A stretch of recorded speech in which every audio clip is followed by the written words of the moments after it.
भारत के एक ऐसे वकील जो कोर्ट में अपना केस संस्कृत भाषा में लड़ते हैं, यही नहीं सबूत के कागजात भी संस्कृत भाषा में ही लिखकर पेश करते हैं। कौन है ये वकील बाबू, चलिए जानते हैं। वाराणसी में रहने वाले आचार्य श्याम उपाध्याय जी बचपन में एक दिन उनके पिताजी के साथ कहीं जा रहे थे। इसी दौरान उनकी मुलाकात एक आदमी से हुई। वो आदमी श्याम जी के पिताजी के साथ भोजपुरी में बात कर रहा था। कुछ देर बाद जब वो दोनों बाप बेटे जाने लगे तो श्याम जी के पिता उनसे कहने लगे कि कितना अच्छा होता अगर हम संस्कृत में भी वैसे ही बात कर पाते जैसे भोजपुरी में कर रहे हैं। पिता की इस बात ने श्याम जी पर गहरा प्रभाव डाला और उन्होंने ये ठान लिया कि वो अब सारी बातें संस्कृत में ही करेंगे। धीरे धीरे उन्होंने संस्कृत भाषा सीखना शुरू कर दिया। कॉलेज के बाद जब वो वकील बने तो उन्होंने वकालत का काम भी संस्कृत में ही करने का फैसला लिया और आज वो पिछले 44 सालों से संस्कृत भाषा में ही वकालत कर रहे हैं। उनके इस संस्कृत प्रेम को देखते हुए भारत सरकार ने उन्हें संस्कृत मित्र पुरस्कार से सम्मानित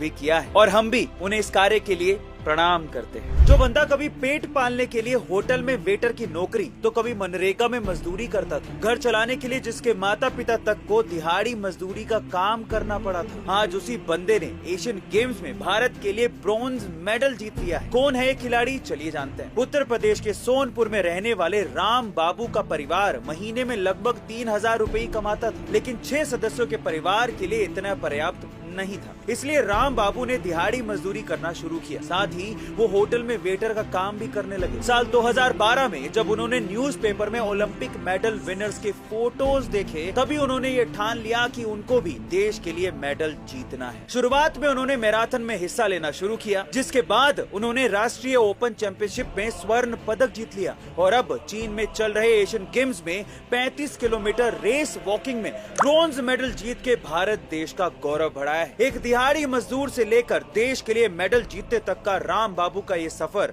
वाकई प्रेरणादायी है, तो उनके लिए एक हाथ तो बनता है। 2016 में ऑस्ट्रेलिया से मार्क नाम का एक लड़का अपने पिता को लेकर जैसे ही हिंद महासागर में मछली पकड़ने के लिए पहुंचा तो कुछ दूरी पर उन्हें पिंक कलर की बोल नुमा एक बहुत बड़ी सी चीज दिखाई दी।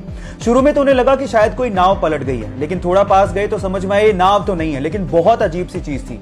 लेकिन जब बिल्कुल पास पहुंचे तो उन्हें समझ में आ गया था कि व्हेल की डेड बॉडी है। अगर आपको इन फ्यूचर कुछ ऐसा दिखे तो तुरंत उसे दूर भाग जाइए, नहीं तो आपकी जान भी जा सकती है। होता कुछ यूं है कि व्हेल के मरने के बाद उसके अंदर के बैक्टीरिया गैस प्रोड्यूस करने लगते हैं। अब चमड़ी मोटी होने की वजह से वो गैस बाहर नहीं निकल पाती और प्रेशर बढ़ने की वजह से वो फट पड़ती है।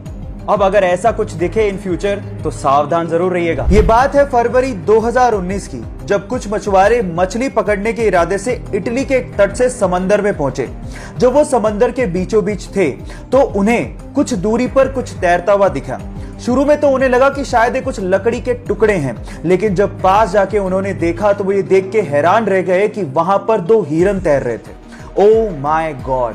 अब ये हिरन समंदर के बीचों बीच कैसे पहुंचे ये आज तक एक रहस्य है। बहरहाल उन मछुआरों को दिल से धन्यवाद, क्योंकि उन्होंने उन हिरनों को बचाने की सोची। तो उन मछुआरों के लिए एक लाइक तो बनता है।